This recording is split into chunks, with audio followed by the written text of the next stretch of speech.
Assalamualaikum warahmatullahi wabarakatuh. Perkenalkan, nama saya Mahani dari SMA Negeri 1 Pajo, Kabupaten Dompu. Teman-teman, saat ini saya berada di makam Sultan Samsudin. Beliau merupakan sultan pertama di Kesultanan Dompu. Seorang sultan dalam kesehariannya pasti dilayani oleh dayang. Nah, kali ini saya akan bercerita tentang salah satu dayang di Kesultanan Dompu, yakni Waitomi. Waitomi adalah salah satu dayang istana di Kesultanan Dompu. Sehari-hari, ia bertugas sebagai juru masak yang menghidangkan makanan bagi Sultan Dompu. Pekerjaannya adalah pekerjaan yang sangat bergengsi untuk wanita pada zaman itu. Menjadi pelayan untuk seorang sengaji merupakan suatu kehormatan yang sangat luar biasa.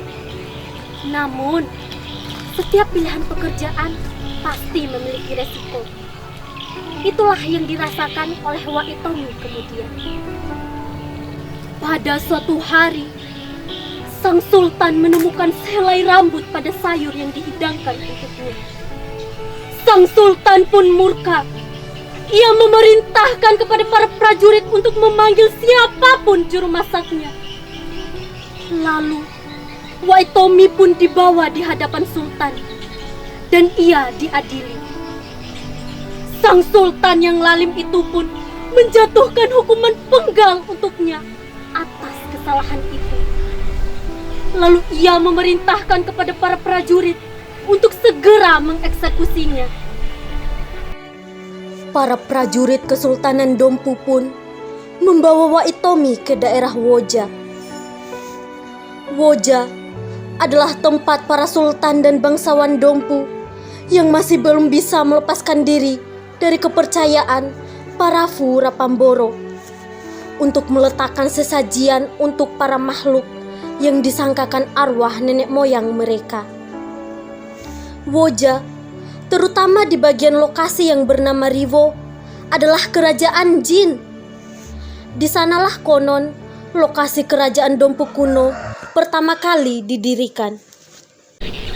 Para prajurit yang membawa Waitomi ke Woja pun merasa iba atas nasibnya. Namun, mereka hanya bisa melaksanakan tugas dari sang raja, walau dengan berat hati. Pada akhirnya, mereka mengatur siasat untuk menyelamatkan Waitomi. Kemudian, Waitomi pun dibawa ke Mata menggunakan sampan melalui pantai Riau. Mata adalah salah satu daerah wilayah administrasi Kabupaten Sumbawa, namun didiami oleh penduduk berbahasa Bima. Waitomi pun hidup di sana dan telah memiliki banyak keturunan hingga saat ini. Adapun di Woja, para prajurit menggali liang kubur dan memasukkan batang pisang ke liang tersebut.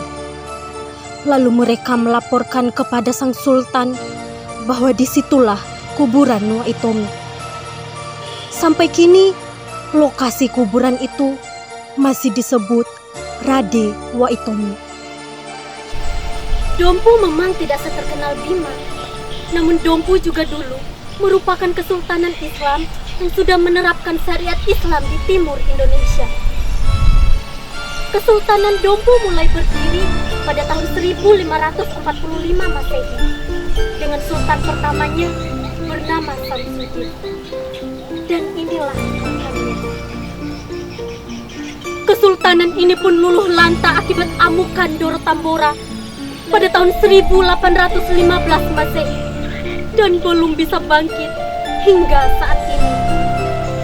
Kisah ini adalah kisah nyata di masa pemerintahan Kesultanan Dompu yang digelari sengaja. Di kemudian hari, sang sultan itu pun mendapat karma atas keputusannya ini. Ia dibuang dari kampung halamannya, dan di sanalah kuburan beliau saat ini. Tepatnya di Kelurahan Kandai 1, Kabupaten Dompu.